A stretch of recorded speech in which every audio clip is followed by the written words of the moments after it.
उंब्रजला होणार single pillar उड्डाणपूल। केंद्रीय मंत्री नितीन गडकरी यांचे माजी मुख्यमंत्री पृथ्वीराज चव्हाण यांच्याकडून आभार। कराड शहर व कराड तालुक्यातील उंब्रज ही महत्त्वाची बाजारपेठ असून या दोन्ही गावातून राष्ट्रीय महामार्ग जातो। या मार्गावर मोठ्या प्रमाणावर वाहतूक होत असल्याने वाहतूक कोंडी व अपघातांची समस्या निर्माण होत होती। कराड शहरातील नागरिकांच्या मागणीनुसार कराड शहरातील विद्यमान भरीव उड्डाणपूल पाडून त्या ठिकाणी सिंगल पिलर उड्डाणपूल उभारण्याचे काम 2 वर्षापूर्वी सुरू करण्यात आले आहे। याच धर्तीवर उंब्रज येथेही सिंगल पिलर उड्डाणपूल उभारण्यात यावा अशी मागणी स्थानिकांनी माजी मुख्यमंत्र्यांकडे केली होती। त्यानुसार पृथ्वीराज चव्हाण यांनी उंब्रज येथे प्रत्यक्ष भेट देऊन पुलाची पाहणी केली, तसेच नागरिकांशी संवाद साधला व महामार्ग मंत्री नितीन गडकरी यांच्याकडे पत्राद्वारे पाठपुरावा केला।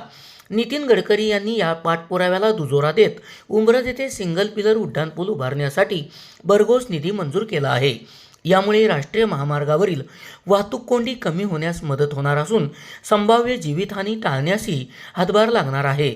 कराड व उंब्रज येथील सिंगल पिलर उड्डाणपुलासाठी निधी मंजूर केल्याबद्दल माजी मुख्यमंत्री पृथ्वीराज चव्हाण यांनी केंद्रीय मंत्री नितीन गडकरी यांचे कराड तालुक्याच्या जनतेच्या वतीने आभार मानले आहेत।